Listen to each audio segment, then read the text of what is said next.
জবানের সম্পাদক তরুণ বুদ্ধিজীবী রেজাউল করিম রনি জামায়াতকে নিয়ে কথা বলতে গিয়ে তিনি সবসময় একটি অভিযোগ করেন যে জামায়াত ইসলামী সবসময় প্রো স্টেট এবং এন্টি নেশন রাজনীতি করে থাকেন। অর্থাৎ তার বক্তব্যের সার কথাই হচ্ছে যে জামাত সবসময় স্টাবলিশমেন্টের পক্ষে অর্থাৎ সরকারগুলোর পক্ষে অবস্থান নিয়ে থাকে এবং তিনি বলেন যে জামাত ইতিহাসের রং সাইডে অবস্থান করে থাকেন।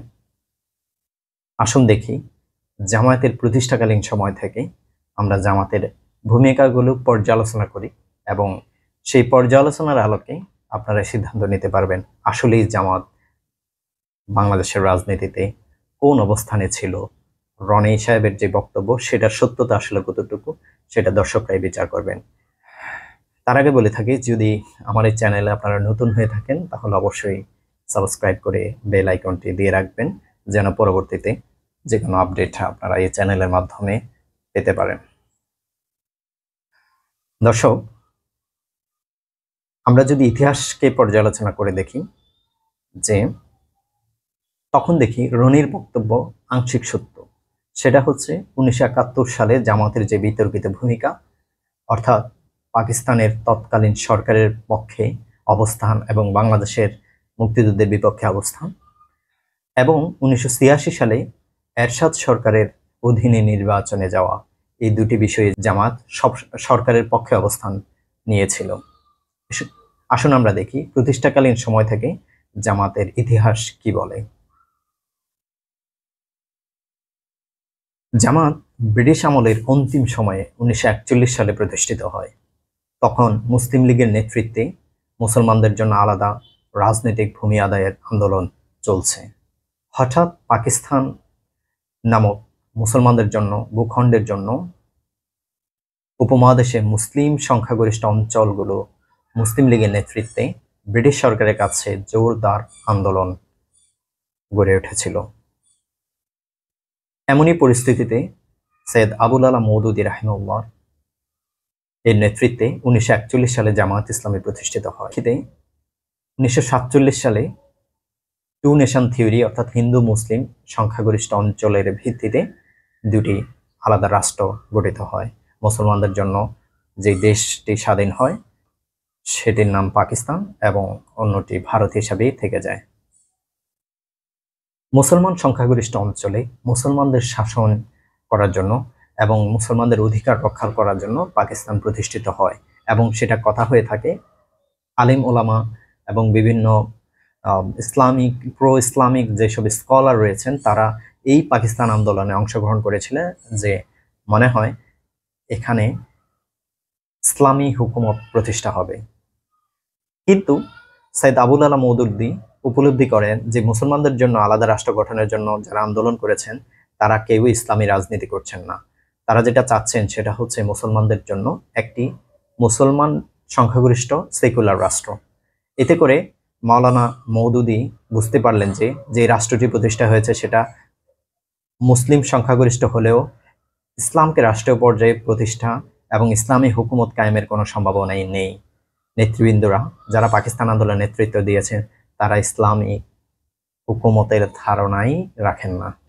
গোড়া থেকেই জামায়াত ইসলামী দলগতভাবে সরকারের বিরোধিতা করে আসছে, কারণ তারা চাচ্ছে যে ইসলামী হুকুমত কায়েম হোক, যেখানে পাকিস্তান নামক রাষ্ট্রটি পরিচালিত হবে কোরআন এবং সুন্নাহ ভিত্তিতে।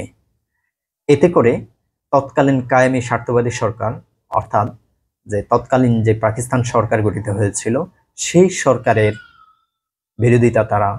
বিরোধিতায় তারা লিপ্ত হয়। পাকিস্তান প্রতিষ্ঠা হওয়ার পর প্রথম রাজনৈতিক দল হিসাবে পাকিস্তান সরকার জামায়াত ইসলামীকে তাদের এই বিরুদ্ধাচরণের জন্য নিষিদ্ধ করে। 2 নম্বর পয়েন্ট, পাকিস্তান প্রতিষ্ঠার পরপরই রাষ্ট্রভাষা নিয়ে অহেতুক বিতর্ক সামনে নিয়ে আসে পাকিস্তানি সরকার। সেই বিতর্কে বাংলাকে অন্যতম রাষ্ট্রভাষা করার দাবিতে সরকারের বিরুদ্ধে জামায়াত ইসলামী অন্যান্য রাজনৈতিক দলের সাথে একাত্মতা পোষণ করেন এবং রাষ্ট্রভাষা প্রতিষ্ঠার আন্দোলনে সক্রিয়ভাবে অংশগ্রহণ করেন। তৎকালীন ডাকসু জিএস পরবর্তীতে জামায়াত ইসলামের আমির অধ্যাপক গোলাম আজম ভাষা আন্দোলনে ঐতিহাসিক ভূমিকা রেখেছেন। এখানেও জামাত সরকারের বিপক্ষে, অর্থাৎ প্রো স্টেট যে রনি সাহেবের দাবি সেটা সেই যুক্তি কিন্তু এখানে খাটে না, কারণ জামায়াত ইসলামী এখানেও সরকারের বিপক্ষে অবস্থান নিয়েছে। পাকিস্তান প্রতিষ্ঠার 11 বছরের মাথায় আইয়ুব খানের সামরিক শাসনের জাতাকলে পাকিস্তানকে নিয়ে যায়। তখন সব রাজনৈতিক দলকে নিষিদ্ধ করেন। সেই সময় জামায়াত ইসলামী আইয়ুব খানের পক্ষ না নিয়ে রাজনৈতিক দলগুলোর পাশেই থেকেছেন এবং রাজনীতি প্রতিষ্ঠা করার জন্য যে আইয়ুব খান যে রাজনৈতিক দল এবং রাজনীতি নিষিদ্ধ করেছেন সেই রাজনীতি পুনর্বহাল করার জন্য যে আন্দোলন চলছিল সেই আন্দোলনে জামায়াত ইসলামী অংশগ্রহণ করেছিল অন্যান্য রাজনৈতিক দলগুলোর সাথে। তাই বোঝা যাচ্ছে যে আইয়ুব খানের বিরোধী যে আন্দোলন, ঐতিহাসিক আন্দোলন, সেই আন্দোলনে জামায়াত ইসলামী সরকারের বিপক্ষে অবস্থান নিয়েছে এবং রাজনৈতিক দলগুলোর পাশে থেকেছে। আইয়ুব খান বিরোধী আন্দোলনে সক্রিয়ভাবে জামাত অংশগ্রহণ করে। 1970 সালে নির্বাচনে বিজয়ী আওয়ামী লীগের কাছে ক্ষমতা হস্তান্তর করার জন্য ইয়াহিয়া খানের বারবার তাগিদ দিয়েছিল। তাদের অবস্থান ছিল সম্পূর্ণ সরকারের বিপরীত। 1971 সালে অখণ্ড পাকিস্তানের পক্ষে অবস্থান নিতে গিয়ে সরকারের পক্ষ নিয়েছিল, কিন্তু তারপরেও নির্বাচিত সরকারের হাতে ক্ষমতা হস্তান্তরের সবসময় তারা দাবি জানিয়ে আসছিল। স্বাধীন বাংলাদেশেও জামায়াত ইসলামী এরশাদ সরকারের বিরুদ্ধে অন্য সকল বিরোধী দলের সাথে জামায়াত ইসলামী আন্দোলন সংগ্রামে অংশগ্রহণ করে। 1986 সালে আন্দোলনের অংশ হিসাবে গণতন্ত্র প্রতিষ্ঠার লক্ষ্যে অন্যান্য অনেক রাজনৈতিক দলের সাথে জামায়াত ইসলামীও অংশ নেয়, যদিও সেই নির্বাচনে বিএনপি সহ অনেকগুলো দল অংশগ্রহণ করেনি। তারপরেও একটা আওয়ামী লীগ সহ মোটামুটি অনেক দলই সেই নির্বাচনে অংশ নেয়। কিন্তু এরশাদ সরকারের ধূর্ততা বুঝতে পেরে নির্বাচনের দিনে শুরুতেই সর্বপ্রথম রাজনৈতিক দল হিসাবে নির্বাচন বয়কট করে জামায়াত ইসলামী। এরপর এরশাদ বিরোধী সকল আন্দোলনের সম্মুখ সারিতে সক্রিয় অংশগ্রহণ করে এরশাদের পতন আন্দোলনে সক্রিয় ছিল। দেখা গেল বিএনপি, আওয়ামী লীগ, বাম ইত্যাদি রাজনৈতিক দলগুলো বিভিন্ন নেতা বিভিন্ন সময়ে এরশাদ সরকারের মন্ত্রী এমপি হওয়ার প্রলোভনে সরকারে অংশগ্রহণ করে আবার মূল দলে ফেরত আসে। কিন্তু জামায়াতের কেউ সরকারে অংশগ্রহণ করেছে সরকারের অংশ হয়েছে এমন কোনো খবর কেউ দিতে পারেনি। 1991 সালে নির্বাচনে বিনা শর্তে বিএনপিকে সরকার গঠনে সমর্থন দেয় জামায়াত ইসলামী।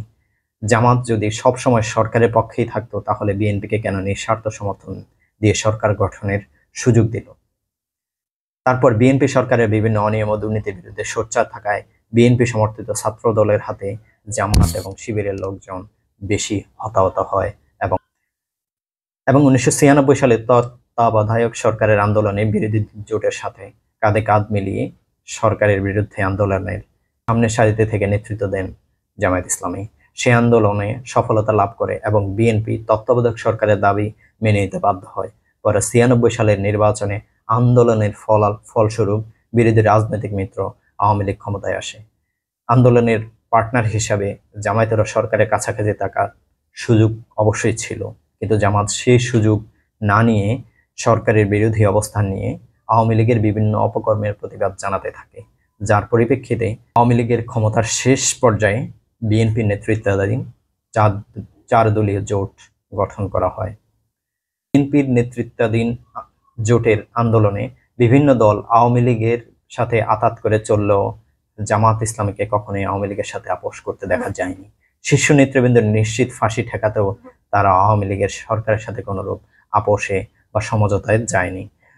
আর 2024 সালে আগস্ট বিপ্লবে জামাতের ভূমিকা সকলের কাছে স্পষ্ট। সুতরাং ইতিহাসের এই সবগুলোতে জামাতের অবস্থান পর্যালোচনা করলে দেখা যায় জামাত সবসময় এন্টি এস্টাবলিশমেন্ট অর্থাৎ সরকারের বিরুদ্ধে রাজনীতি করে আসছেন। রেজাউল করিম রনির ওই বক্তব্য আশা করি খণ্ডিত হয়েছে।